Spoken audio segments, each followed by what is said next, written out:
السلام علیکم ورحمۃ اللہ وبرکاتہ۔ نحمدہ و نصلی علی رسولہ الکریم، اما بعد، اعوذ باللہ من الشیطان الرجیم، بسم اللہ الرحمن الرحیم۔ ربی اشرح لی صدری ویسر لی امری واحلل عقدۃ من لسانی یفقہوا قولی۔ اللہم انا نسألک علما نافعا وعملا متقبلا ورزقا طیبا۔ الہی آمین۔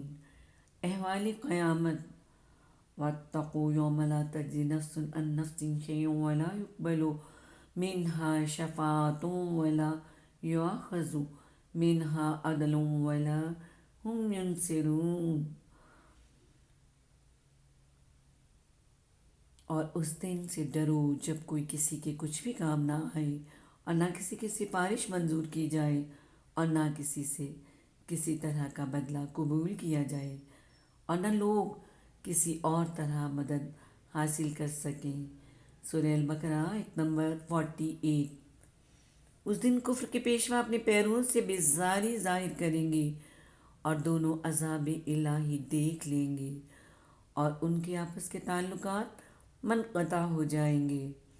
یہ حال دیکھ کر پیروی کرنے والے حسرت سے کہیں گے کہ اے کاش ہمیں پھر دنیا میں جانا نصیب ہوتا، کہ جس طرح یہ ہم سے بیزار ہو رہے ہیں اسی طرح ہم بھی ان سے بیزار ہوں۔ اس طرح اللہ ان کے اعمال حسرت بنا کر دکھائے گا اور وہ دوزخ سے نکل نہیں سکیں گے۔ سورہ البقرہ آیت نمبر 166 تا 167۔ اے ایمان والو، جو مال ہم نے تم کو دیا ہے اس میں سے اس دن کے آنے سے پہلے پہلے خرچ کر لو، جس میں نہ اعمال کا سودا ہو اور نہ دوستی اور نہ سفارش ہو سکے، اور کفر کرنے والے لوگ ظالم ہیں۔ سورہ البقرہ آیت نمبر 254۔ اور اس سوزا مال کا تلنا برحق ہے، تو جن لوگوں کے عملوں کے وزن بھاری ہوں گے وہ تو نجات پانے والے ہیں، اور جن کے وزن ہلکے ہوں گے تو یہی لوگ ہیں جنہوں نے اپنے تئیں خسارے میں ڈالا، اس لیے کہ ہماری آیاتوں کے بارے میں بے انصافی کرتے تھے۔ سورہ الاعراف آیت نمبر 8 تا 9۔ انسان کو اس دنیا میں عقل و فہم اور ارادہ و اختیار کی قوت اس لیے دی گئی ہے تاکہ اس کی آزمائش کی جائے۔ ارشاد باری تعالیٰ ہے، جس نے موت اور زندگی کو پیدا کیا تاکہ تم لوگوں کو آزمائے کہ تم میں کون بہتر عمل کرنے والا ہے۔ سورہ الملک۔ اس کے سامنے زندگی گزارنے کے دو راستے ہیں، ایک اللہ تعالیٰ کی فرمان برداری اور دوسرا نافرمانی کا راستہ۔ اس امتحان میں صراط مستقیم کی رہنمائی کے لیے اللہ تعالیٰ نے مختلف طریقے اپنائے ہیں، جن میں سے 3 اہم ہیں۔ نمبر 1، ہر انسان کو عقل و شعور سے نوازا، اور قرآن حکیم کا یہ دعویٰ ہے کہ ہر انسان کے شعور میں یہ حقیقت اچھی طرح بٹھا دی گئی ہے کہ یہ کائنات بے خدا نہیں بلکہ اس کا پیدا کرنے والا، پالنے والا اور اس کا انتظام چلانے والا موجود ہے۔ اسی لیے انسان ہمیشہ توحید کے سوال سے پیچھا نہیں چھڑا سکتا۔ بڑے سے بڑا ملحد بھی کسی نہ کسی موقع پر اپنے دل میں پروردگار کے وجود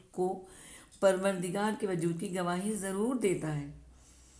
اس طرح بڑے سے بڑا مشرک بھی بسا اوقات یہ سمجھ لیتا ہے کہ مسبب الاسباب صرف ایک ہی ذات ہے، باقی کسی کی کوئی حیثیت نہیں۔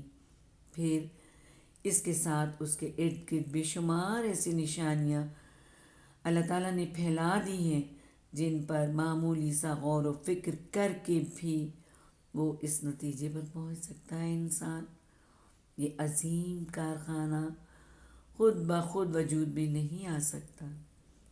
جب انسان اس کائنات پر غور کرتا ہے تو ایک ایک چیز ایسے لگتا ہے اپنے منہ سے بول رہی ہے کہ میرا بنانے والا وہ رب ہے جس کا کوئی ثانی نہیں ہے، جس کے جیسا کوئی نہیں ہے، وہ یکتا ہے۔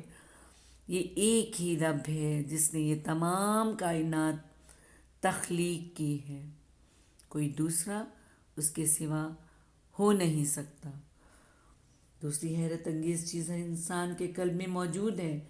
جب بھی انسان غلط کام کرتا ہے تو اس کے قلب کے اندر سے آواز اس کو ٹوکتی ہے کہ تم نے یہ اچھا نہیں کیا، اور انسان کو ندامت محسوس ہوتی ہے۔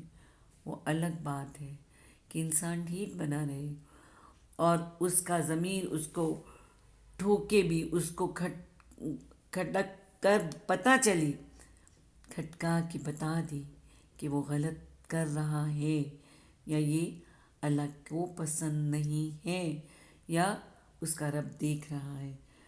اسے ہم ضمیر کہتے ہیں، جو اس کو ضرور اطلاع دیتا ہے، اور قرآن اسے نفس لوامہ کہتا ہے، اور کہتا ہے کہ یہ اس لیے انسان کو دیا گیا ہے تاکہ وہ اچھے اور برے میں فرق محسوس کر سکے۔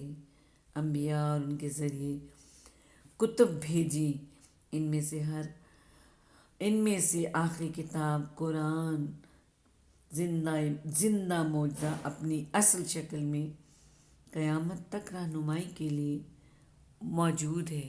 یعنی قرآن ایسی کتاب ہے دنیا میں جس میں کوئی زیر زبر پیش کی غلطی یا کوئی بھول چوک نہیں ہے۔ وہ جس طرح اتاری اللہ تعالیٰ نے ایک سب سے معتبر فرشتے حضرت جبرائیل علیہ السلام کے ذریعے نبی صلی اللہ علیہ وآلہ وسلم جو خاتم الانبیاء ہیں ان کے قلب مبارک پر، اور آخری کتاب اس قرآن کو بتا دیا کہ یہی وہ ہدایت کی کتاب ہے جس میں الف سے لے کے یہ تک انسان کی ہدایت کے لیے سب کچھ موجود ہے، تاکہ انسان یہ نہ کہہ سکے مجھے تو پتہ ہی نہیں تھا، میں کیسے یہ عمل کرتا۔ نبی صلی اللہ علیہ وآلہ وسلم نے کر کے دکھا دیا، اور اللہ تعالیٰ نے فرما دیا کہ تمہارے لیے بہترین طریقہ زندگی نبی صلی اللہ علیہ وآلہ وسلم کا طریقہ زندگی ہے۔ یہ سارے انتظامات کے ساتھ انسان کے اندر ایک نفس لوامہ بھی رکھ دیا، جو پہلے اس کو بتاتا ہے غلط کام کرنے کے وقت، اور اچھے کام کا اور غلط کام کا فرق بتاتا ہے۔ اس دنیا میں صحت، بیماری، خوشحالی، غربت، تمام چیزیں صرف اور صرف امتحان کے لیے ہیں۔ ہر انسان کو مختلف حالات میں ڈال کر اسے آزمایا جا رہا ہے، لیکن ایک دن آئے گا جب اس امتحان کا وقت ختم ہو جائے گا۔ اس دن زمین اور پوری کائنات کے قوانین بدل دیے جائیں گے۔ وہی دن قیامت کا دن ہوگا۔ اس کے بعد ہر انسان سے حساب کتاب ہوگا۔ اگر وہ دنیا میں شکر گزار بندہ بن کر رہا ہوگا تو اسے جنت کی صورت میں ابدی انعامات ملیں گے، اور اگر اس نے بغاوت کی زندگی بسر کی ہوگی تو اسے سزا دی جائے گی، اور جہنم کی شکل میں برا انجام اس کا منتظر ہوگا۔ موجودہ دنیا کی چیزوں کو جو لوگ ذاتی چیزیں سمجھ کر اس میں بے روک و ٹوک تصرف کر رہے ہیں، ان کا حال آخرت میں وہی ہوگا جو کسی بینک کے اس اکاؤنٹنٹ کا ہوتا ہے جو بینک کی الماری میں بھرے ہوئے نوٹوں کو اپنی ذاتی ملکیت سمجھ لے۔ اس دنیا میں انسان سب سے بڑھ کر ظلم سے نفرت کرتا ہے، اور وہ چاہتا ہے کہ ظالم کو اس کے کیے کی پوری سزا ملے۔ یہاں دولت تو قوت کے نشے میں فرعون اور ہٹلر جیسے حکمران ہزاروں لاکھوں انسانوں پر ہی ظلم کا باعث نہیں بنتے، بلکہ ان کے اثرات ان کی نسلوں تک جا پہنچتے ہیں۔ مگر یہ بھی اس دنیا کا عجیب سلسلہ ہے کہ اول تو بڑے مجرم گرفت میں آتے ہی نہیں ہیں، اور اگر آ بھی جائیں تو ان کو جرم کی مناسبت سے سزا نہیں دی جا سکتی۔ گویا اس دنیا کی زندگی کا ہر معاملہ پکار کر یہ اعلان کر رہا ہے کہ یہ ناتمام اور ناقص ہے، اس کا ایک ایسا جوڑا ہونا چاہیے جہاں ابدی زندگی ہو، جہاں ظلم کا پورا پورا بدلہ لیا جا سکے۔ چنانچہ قرآن کریم ہمیں بتاتا ہے کہ جس طرح ہر چیز جوڑا جوڑا ہے، اسی طرح اس دنیا کا جوڑا آخرت ہے۔ گویا زندگی کے دو رخ ہیں، ایک عارضی اور ایک ابدی۔ عارضی زندگی کی ساری تمنائیں ابدی زندگی میں جا کر پوری ہو جاتی ہیں۔ قیامت کا آنا اللہ کی صفت رحمت کا لازمی تقاضا ہے۔ اگر قیامت نہ آئے تو اس کے معنی یہ ہے کہ اس کائنات کا خالق رحمان اور رحیم نہیں ہے۔ اس کے نزدیک نعوذ باللہ عدل و ظلم، نیکی بدی، خیر و شر دونوں یکساں ہیں، بلکہ مجرم نسبتاً اچھے ہیں جن کو منمانیاں کرنے کے لیے اس نے بالکل آزاد چھوڑ رکھا ہے۔ یہ باتیں چونکہ بالکل غلط ہیں، رحمان اور رحیم اللہ کی شان کے بالکل منافی ہے کہ وہ کوئی بے مقصد کام کرے، اس لیے لازم ہے وہ ایک ایسا دن لائے جس میں اپنے نیک بندوں کو وہ لازوال رحمتوں سے نوازے اور بدکار اپنے برے انجام کو پہنچے۔ جس نے انسان کے لیے زندگی اور پرورش کا یہ بہترین نظام قائم کیا ہے، کیا محض اس لیے کہ وہ کھائے پیے اور ایک دن ختم ہو جائے، کیا ان صلاحیتوں سے متعلق اس پر کوئی ذمہ داری عائد نہیں ہوتی؟ کیا جس نے اس قدر اہتمام سے اس کو وجود بخشا، اس کا کوئی حق اس پر قائم نہیں ہوتا؟ لازم ہے کہ ایک دن اس حق کے بارے میں اس سے پوچھو۔ جنہوں نے اس کو پہچانا ہو وہ اس کا انعام پائیں، اور جنہوں نے اس کی ناقدری کی ہو وہ سزا بھگتیں۔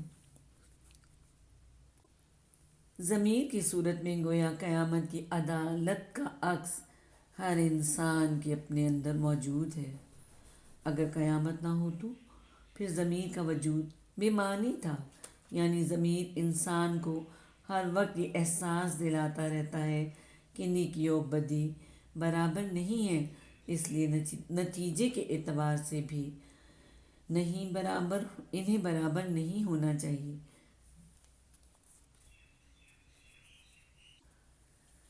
یہ لوگ تم سے قیامت کے بارے میں پوچھتے ہیں کہ اس کے واقع ہونے کا وقت کب ہے۔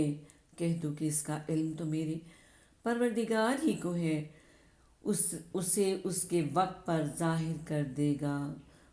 وہ آسمان اور زمین میں ایک بھاری بات ہوگی اور ناگہاں تم پر آ جائے گی۔ یہ تم سے اس طرح دریافت کرتے ہیں کہ گویا تم اس سے بخوبی واقف ہو۔ کہو کہ اس کا علم تو اللہ ہی کو ہے، لیکن اکثر لوگ یہ نہیں جانتے۔ سورہ الاعراف آیت نمبر 187۔ اور مومنوں، مت خیال کرنا کہ یہ ظالم جو عمل کر رہے ہیں اللہ ان سے بے خبر ہے۔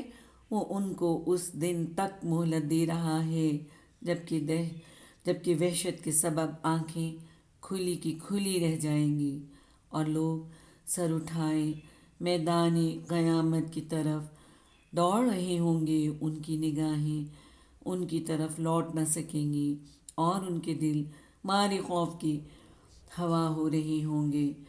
اور لوگوں کو اس دن سے آگاہ کر دو جب ان پر عذاب آ جائے گا۔ تب ظالم لوگ کہیں گے کہ اے ہمارے پروردگار، ہمیں تھوڑی سی مدت مہلت عطا کر تاکہ ہم تیری دعوت توحید قبول کریں اور تیرے پیغمبروں کے پیچھے چلیں۔ تو جواب ملے گا، کیا تم پہلے قسمیں نہیں کھایا کرتے تھے کہ تم کو اس حال سے جس میں تم ہو، زوال اور قیامت کو حساب اعمال نہیں ہوگا؟ سورہ ابراہیم آیت نمبر 42 تا 44۔ جن لوگوں نے کفر کیا اور لوگوں کو اللہ کے راستے سے روکا، ہم ان کو عذاب پر عذاب دیں گے، اس لیے کہ شرارت کیا کرتے تھے۔ اور اس دن کو یاد کرو جس دن ہم ہر امت میں سے خود ان پر گواہ کھڑے کریں گے اور اے پیغمبر تم کو ان لوگوں پر گواہ لائیں گے، اور ہم نے تم پر ایسی کتاب نازل کی ہے کہ اس میں ہر چیز کا بیان مفصل ہے، اور مسلمانوں کے لیے ہدایت اور رحمت اور بشارت ہے۔ سورہ نحل آیت نمبر 88 تا 89۔ اللہ تعالیٰ ہمیں اس قرآن سے ہدایت لینے کی توفیق عطا فرمائے، اس قرآن کو پڑھنے، سننے، سمجھنے کی توفیق عطا فرمائے، عمل کرنے کی توفیق عطا فرمائے، لوگوں تک پہنچانے کی توفیق عطا فرمائے، کیونکہ جب اگر ہم اس کو جانیں گے نہیں، اس پر غور نہیں کریں گے، اس پر تدبر نہیں کریں گے، تو ہم کبھی بھی اپنی دنیا اور آخرت نہیں سنوار سکتے۔ اللہ ہمیں توفیق دے، آمین ثم آمین۔